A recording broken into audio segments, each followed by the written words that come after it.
ಶ್ರೀ ಗುರುಭ್ಯೋ ನಮಃ ಪರಮಗುರುಭ್ಯೋ ನಮಃ. ಶ್ರೀ ಶ್ರೀಮದಾನಂದತೀರ್ಥ ಭಗವತ್ಪಾದಾಚಾರ್ಯ ಗುರುಭ್ಯೋ ನಮಃ. ಹರಿ ಓಂ.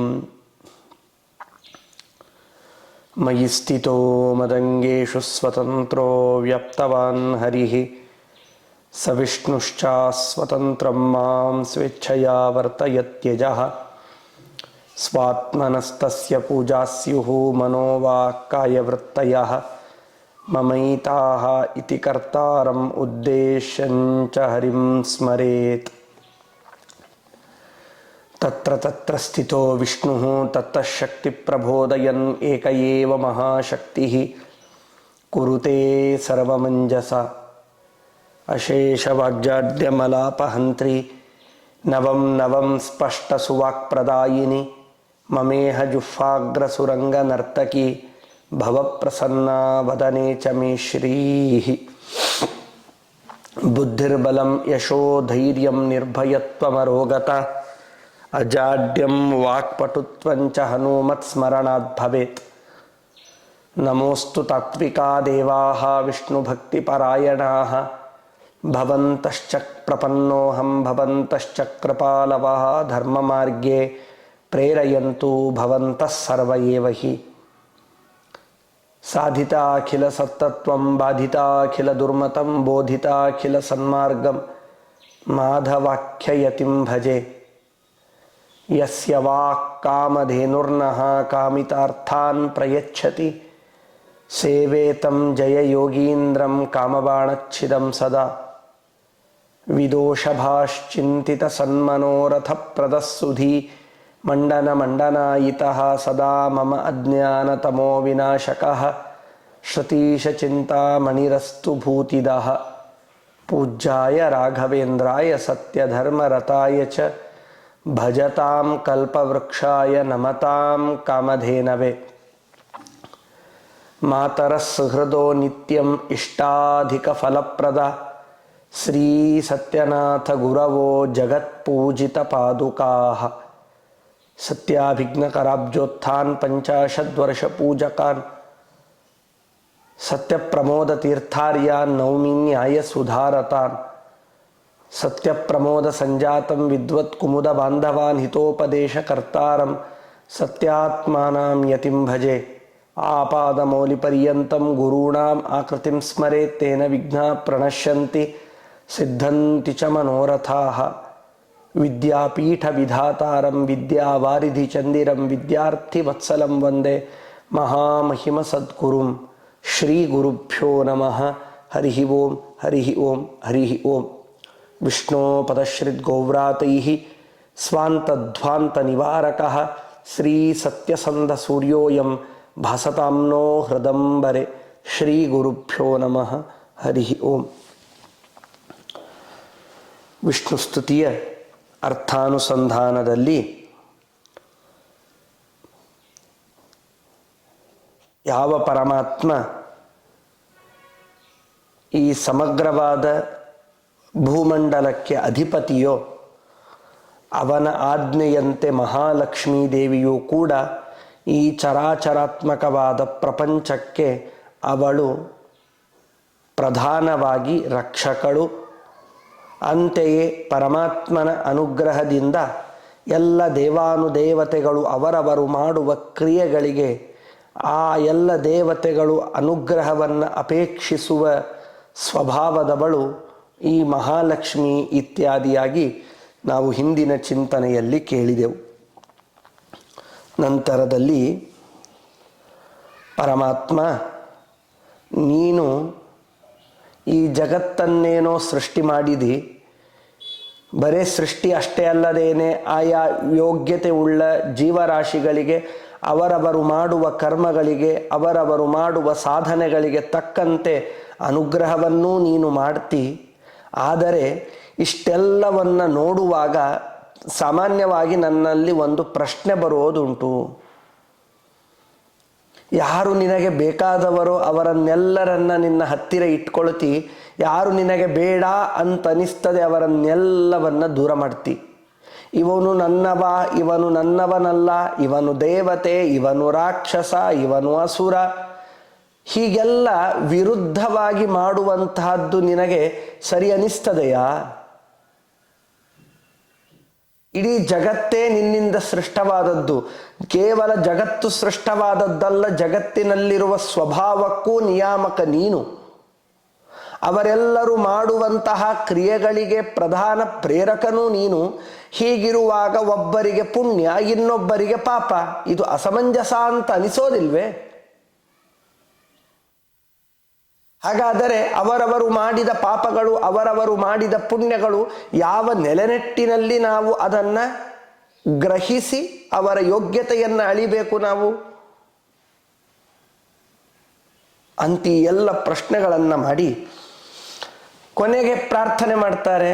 ಅದೆಲ್ಲ ನಿಜ, ಆದರೆ ನನ್ನಂತಹ ಪಾಪಿಷ್ಠತಮನಿಗೂ ಅನುಗ್ರಹವನ್ನು ನೀನು ಮಾಡ್ತಾ ಇದ್ದಿ ಅಂತಂದರೆ ಯಾವ ಉದ್ದೇಶ ಪ್ರಧಾನ ಅಲ್ಲಿ ಅಂತಂದರೆ, ಎಲ್ಲ ಭಗವದ್ಭಕ್ತರ ಗುಂಪಿನಲ್ಲಿ ನಾನೊಬ್ಬ, ಅದಕ್ಕೆ ಪ್ರಧಾನ ಕಾರಣ ನನ್ನ ಗುರುಗಳಾದ ಸತ್ಯಬೋಧ ತೀರ್ಥ ಶ್ರೀಪಾದಂಗಳವರು. ಅವರ ನಿನ್ನಲ್ಲಿ ಮಾಡಿದ ಪ್ರಾರ್ಥನೆ, ನಿನ್ನಲ್ಲಿ ಮಾಡಿದ ವಿಶೇಷವಾದ ತಪಸ್ಸು, ಇದನ್ನೆಲ್ಲವನ್ನು ನೋಡಿ ನನಗೆ ಅನುಗ್ರಹ ಮಾಡ್ತಿ ಪರಮದಯಾಲೋ, ಅನುಗ್ರಹವನ್ನು ಮಾಡ್ತಿ. ವಿರುದ್ಧಗತಿರೀಶತಾ ಮಹದಣುತ್ವಯೋರಾಶ್ರಯಃ ಕಥಂತ್ವಿತಿ ಮಮಾಭವದ್ ಬಹುದಿನಂ ಮಹಾನ್ ದ್ವಾಪರಃ ಹಿರಣ್ಯಕಶಿಪೋಸ್ಸುತೆ ನರಕನಂದನೆ ಯದ್ದಯಾಂ ವಿಧಾಯ ಋತುಧೀಸುತೆ ಮಯಿ ತನೋಷಿನೋ ತದ್ಗತಃ. ಇಲ್ಲಿ ಒಂದು ಗಮನಿಸಬೇಕಾದದ್ದು, ಎರಡನೇ ಸಾಲಿನ ಕೊನೆಯ ಮಹದ್ವಾಪರಃ ಅಥವಾ ಮಹಾನ್ ದ್ವಾಪರಃ ಈ ಶಬ್ದ ಪಾಠಾಂತರದಲ್ಲಿಯೂ ನಾವು ಮಹದ್ವಾಪರಃ ಅಂತೂ ಇದೆ, ಮಹಾನ್ ದ್ವಾಪರಃ ಅಂತೂ ಇದೆ. ವ್ಯಾಖ್ಯಾನಕಾರರು ಎರಡೂ ಪಾಠಾಂತರಗಳನ್ನು ಸ್ವೀಕಾರ ಮಾಡಿ ಇದರ ವ್ಯಾಖ್ಯಾನವನ್ನು ಮಾಡ್ತಾರೆ. ಸ್ವಾಮಿ ನಾರಾಯಣ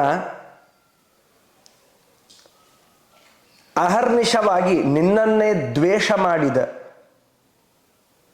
ಇಡೀ ತನ್ನ ಸಾಮ್ರಾಜ್ಯದಲ್ಲೆಲ್ಲ ಕಡೆಗೂ ವಿಷ್ಣು ಪ್ರೇರಣೆಯ ವಿಷ್ಣು ಪ್ರೀತ್ಯರ್ಥಂ ಅಂತ ಅನ್ಬಾರ್ದು, ಕೇವಲ ಹಿರಣ್ಯಕಶಿಪು ಪ್ರೇರಣೆಯ ಹಿರಣ್ಯಕಶಿಪು ಪ್ರೀತ್ಯರ್ಥಂ ಅಂತೆಯೇ ಸಂಕಲ್ಪವನ್ನು ಮಾಡಬೇಕು.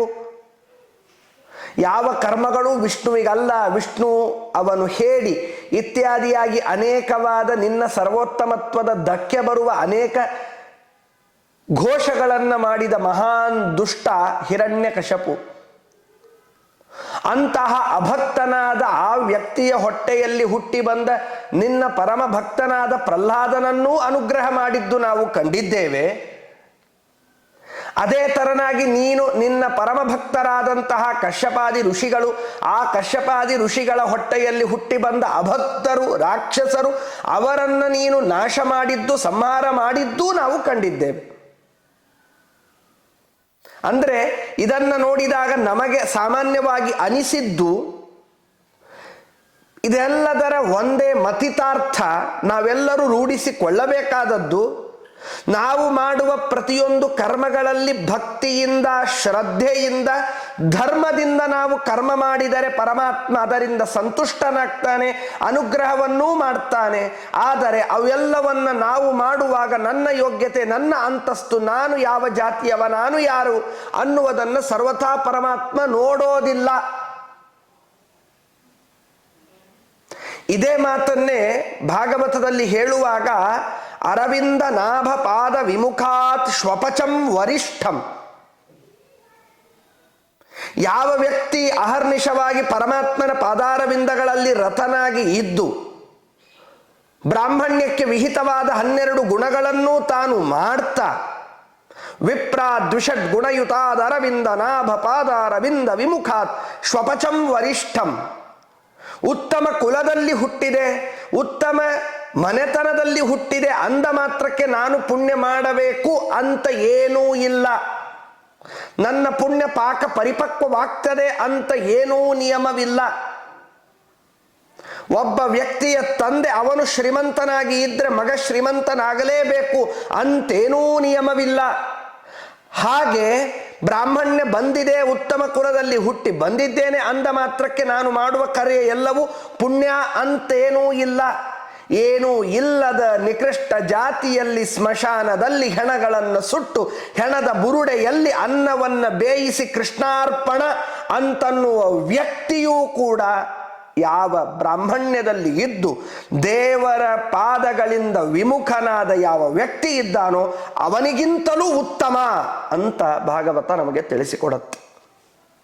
ಅಂದ ಮಾತ್ರಕ್ಕೆ ಇಲ್ಲಿ ನಮಗೆ ಗ್ರಹಿಸಬೇಕಾದದ್ದು, ನಾವು ಮಾಡುವ ಕರ್ಮಗಳಲ್ಲಿ ನಮಗೆ ಸರಿಯಾದ ವಿವೇಚನೆ, ಧರ್ಮ ಕರ್ಮಗಳನ್ನು ಮಾಡುವಾಗ ನಮಗೆ ಇರಬೇಕಾದ ಪ್ರಾಮಾಣಿಕವಾದ ಶ್ರದ್ಧೆ, ಭಕ್ತಿ, ಅದೇ ದೇವರನ್ನು ಒಲಿಸಿಕೊಳ್ಳುವುದಕ್ಕೆ ಕಾರಣ. ಇದು ಒಂದು. ಅದೇ ತರನಾಗಿ ಮಹದಣುತ್ವಯೋರಾಶ್ರಯ, ಅತಿ ಅಣುವಿನಲ್ಲಿಯೂ ಪರಮಾತ್ಮ ಇದ್ದಾನೆ, ಮಹತ್ತಾದ ಪದಾರ್ಥಗಳಲ್ಲಿ ಮಹತ್ ಸ್ವರೂಪಿಯಾಗಿಯೂ ಪರಮಾತ್ಮ ಇದ್ದಾನೆ. ಒಂದು ಒಣಗಿದ ಹುಲ್ಲು ಕಡ್ಡಿ ಗಾಳಿ ಬೀಸಿ ಈಚೆಯಿಂದ ಆಚೆಯಾಗಬೇಕು ಅಂತಾದರೂ ಆ ಒಣಗಿದ ಕಡ್ಡಿಯಲ್ಲಿ ಅಲಗಾಡುವಂತೆ ಗಾಳಿಯಲ್ಲಿ ಬೀಸುವಂತೆ ಇದ್ದವನೂ ಪರಮಾತ್ಮನೇ. ಇಂತಹ ಪರಮಾತ್ಮ ಅಭಕ್ತರೆಲ್ಲರ ಭಕ್ತರನ್ನೂ ನೀನು ಅನುಗ್ರಹ ಮಾಡುವ ಪರಮ ಕಾರುಣಿಕ. ನಾನಾದರೋ ಭಕ್ತಾಗ್ರೇಸರರಾದ ಸತ್ಯಬೋಧ ತೀರ್ಥ ಶ್ರೀಪಾದಂಗಳವರ ಶಿಷ್ಯ. ಆ ಒಂದು ನಿಮಿತ್ತಕ್ಕಾಗಿ ಅವರೆಲ್ಲರನ್ನ ಅನುಗ್ರಹ ಮಾಡುವಂತೆ ನನ್ನನ್ನು ಅನುಗ್ರಹವನ್ನು ಮಾಡುವಂತೆ ಇಲ್ಲಿ ಪ್ರಾರ್ಥನೆಯನ್ನು ಮಾಡ್ತಾರೆ.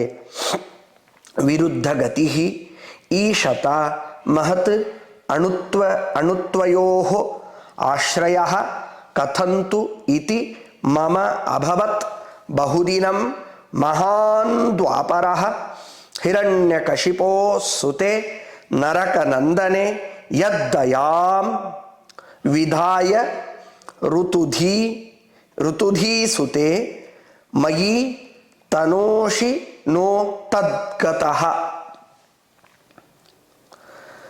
ಹೇ ಹರೇ, ಎಲ್ಲ ಸಂಸಾರದ ಪಾಪಗಳ ಹರಣೆಯನ್ನ ಮಾಡುವಂಥವನು ಅಂತೆಯೇ ಹೆಸರಿಸಿಕೊಂಡ ಹೇ ಹರಿ, ತ್ವಂ ಮಹದಣುತ್ವಯೋರಾಶ್ರಯ, ಒಂದೇ ಸಮಯದಲ್ಲಿ ಏಕಕಾಲದಲ್ಲಿ ಅಣುವಾದ ಪದಾರ್ಥಗಳಲ್ಲಿ ಅಣು ಎನಿಸಿಕೊಂಡು ಮಹತ್ತಾದ ಪದಾರ್ಥಗಳಲ್ಲಿ ಮಹತ್ಯೆಂದು ಅನುಸರಿಸಿಕೊಂಡು ಇರುವ ವಿರುದ್ಧ ಗುಣಗಳು ಅಂತ ಏನಿವೆ ಅವುಗಳೆಲ್ಲದಕ್ಕೂ ಪ್ರಧಾನ ಆಶ್ರಯ.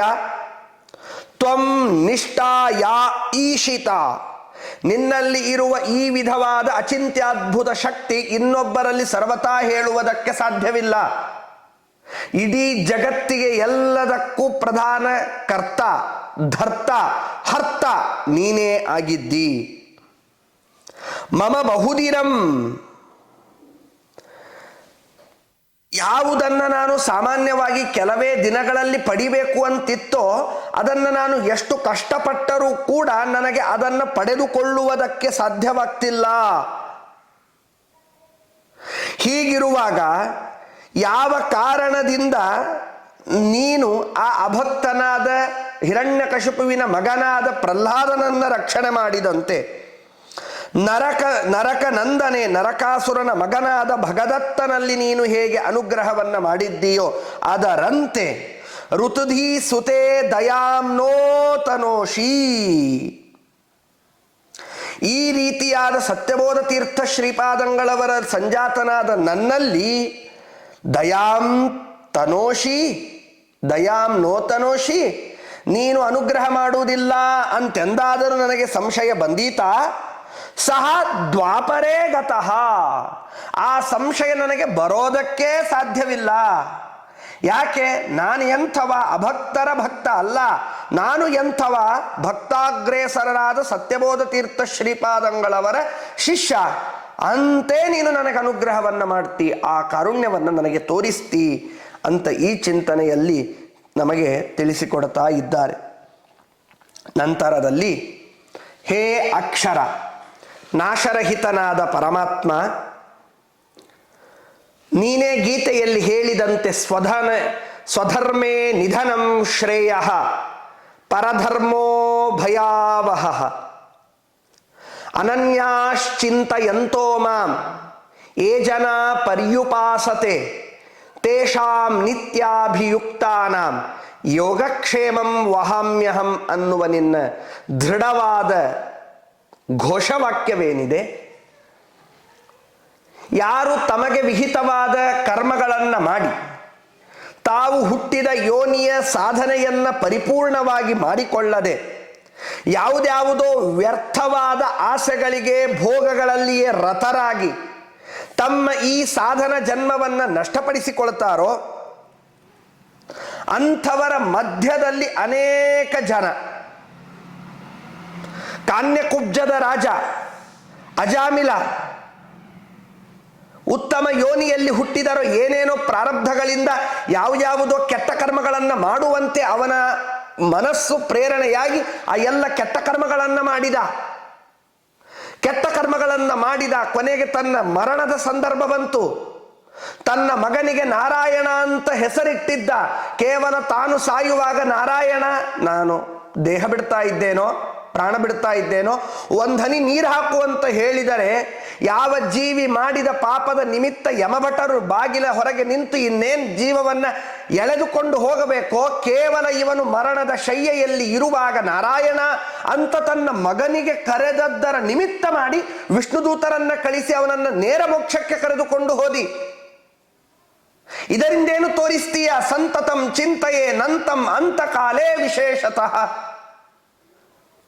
ಪ್ರಾರ್ಥನೆ ಮಾಡುವಾಗ ಈಗಣ ಪ್ರಾರ್ಥನೆ ಬೇಡ, ನಾನು ನನ್ನ ಮರಣದ ಶಯ್ಯೆಯಲ್ಲಿ ನನ್ನ ತಲೆಯಲ್ಲಿ ಇನ್ನೊಂದೇನೂ ಯೋಚನೆ ಬೇಡ, ನಿಂದೇ ಯೋಚನೆ, ನಿಂದೇ ನಾಮಸ್ಮರಣೆ ಬರುವಂತ ಅನುಗ್ರಹ ಮಾಡು ಅನ್ನುವುದಕ್ಕೆ ನಿದರ್ಶನವಾಗಿ ಅಜಾಮಿಳನಿದ್ದಾನೆ. ಇಂದ್ರದ್ಯುಮ್ನ ರಾಜ ಯಾವುದ್ಯಾವುದೋ ವಸ್ತುಗಳನ್ನು ನೋಡಿ ಅದನ್ನೇ ಮೋಹಿಸಿದ, ಭೋಗಿಸಿದ, ಎಲ್ಲವನ್ನ ಮಾಡಿದ. ಕೊನೆಗೆ ಆನೆಯಾಗಿ ಬಂದಾಗ ತನ್ನೆಲ್ಲ ಹಿಂದಿನ ಜನ್ಮದ ಪುಣ್ಯದ ಪುಣ್ಯದ ಪರಿಪಾಕದಿಂದ ಗಜೇಂದ್ರನ ಆ ಅವಸ್ಥೆಯಲ್ಲಿದ್ದರೂ ಸರೋವರದ ಮಧ್ಯದೊಳಗಿರುವ ಪುಷ್ಪವನ್ನ ಕಿತ್ತಿದ. ಅಂತ ಸರಸ್ಯುರು ಬಲೇನ ಪದೇ ಗೃಹೀತೋ ಗ್ರಾಹೇಣ ಯೂಥ ಪತಿರಂಬುಜ ಹಸ್ತ ಆರ್ತಃ ಆಹೇದ ಮಾದಿ ಪುರುಷಾಖಿಲ ಲೋಕನಾಥ ತೀರ್ಥ ಶ್ರವಣ ಮಂಗಲ ನಾಮಧೇಯ. ಹೇ ನಾರಾಯಣ, ಅಖಿಲ ಗುರೋ ಭಗವನ್ ನಮಸ್ತೆ ಅಂತ ಆನೆ ಒದರಿದರೂ ಆನೆಯನ್ನ ನೋಡಿ ಅನುಗ್ರಹ ಮಾಡಿದೀಯಾ? ಏನು ನಿನ್ನ ವಿಚಿತ್ರವಾದ ಲೀಲೆ! ಎಲ್ಲ ಘಟಾನುಘಟಿಗಳು ಒಬ್ಬ ಸ್ತ್ರೀಯ ಮಾನಾಪಹರಣ ಮಾಡಬೇಕಾದಾಗ ಅವರು ಯಾರೂ ಆ ಸ್ತ್ರೀಯರ ರಕ್ಷಕರಾಗಲಿಲ್ಲ. ಎಲ್ಲ ಜೀವರಾಶಿಗಳಿಗೆ ನಾನೇ ರಕ್ಷಕ ಅಂತ ಹೇಳಿ ಅಕ್ಷಯ್ಯ ವಸ್ತ್ರವನ್ನು ಕೊಟ್ಟು ಆ ದ್ರೌಪದಿಯನ್ನ ಅನುಗ್ರಹವನ್ನ ಮಾಡಿದೆಯಲ್ಲ, ಅವಳೇನು ಪ್ರಾರ್ಥನೆ ಮಾಡಿಕೊಳ್ತಾಳೆ? ಕುಂತಿಯಂತಹ ಮಹಾನುಭಾವರು ಏನು ಪ್ರಾರ್ಥನೆ ಮಾಡಿಕೊಳ್ಳುತ್ತಾರೆ? ವಿಪದ ಸಂತುನ ಶಶ್ವತ ತತ್ರ ತತ್ರ ಜಗತ್ಪತೆ. ಕಷ್ಟ ಕೊಡೋ ಸ್ವಾಮಿ, ಬಲಿತ ದೇಹ, ಹೊಟ್ಟೆಗಾಗಿ ಹಪಹಪಿಸುವ ಈ ದೇಹ, ನಿನ್ನ ನಾಮಸ್ಮರಣೆ ಎಂದಿಗೂ ನಾಲಿಗೆಯಲ್ಲಿ ನುಡಿಯೋದಕ್ಕೆ ಮನಸ್ಸೇ ಮಾಡುವುದಿಲ್ಲ. ಸುಖ ಇದೆಯಲ್ಲ, ಈ ದೇಹಕ್ಕೆ ಕಷ್ಟ ಕೊಡು. ಕಷ್ಟ ಕೊಟ್ಟಷ್ಟು ದೇಹ ನಿನ್ನನ್ನು ನೆನೆಸ್ತದೆ. ಆ ಒಂದು ನಿಮಿತ್ತದಿಂದ ಆದರೂ ನಿನ್ನನ್ನು ನೆನೆಸುವಂತಹ ಈ ದೇಹ ಇವರೆಲ್ಲರಂತೆ ಇನ್ನೊಬ್ಬಳು ಕಲ್ಲಾಗಿ ಬಿದ್ದಿದ್ದಲ್ಲ ಅಹಲ್ಯೆ, ಅಂಥವಳನ್ನೂ ಅನುಗ್ರಹವನ್ನ ಮಾಡಿದ ಹೇ ಪರಮಾತ್ಮ, ಕಲ್ಲನ್ನೇ ಅನುಗ್ರಹವನ್ನ ಮಾಡಿದ್ದಿ ಅಂತಂದ ಮೇಲೆ ಚೇತನನಾದಂತಹ ನನ್ನನ್ನು ಅನುಗ್ರಹ ಮಾಡುವುದಿಲ್ವಾ? ಮಾಡಿಯೇ ಮಾಡ್ತೀಯ. ಅದಕ್ಕೆ ಬೇಕಾದ ಪಕ್ವವಾದ ಭಕ್ತಿಯನ್ನು ಕರುಣಿಸುವಂತ ಪ್ರಾರ್ಥನೆ ಮಾಡ್ತಾರೆ. ಅಜಾಮಿಲ ಗಜಾಧಿಪದ್ರುಪದಜಾಸ್ತ್ವಯಾ ಪಾಲಿತಾಃ ತ್ವಹಂ ತವ ಭಟೋ ನ ಕಿಮವನೇ ಗತಂ ಪಾಟವಂ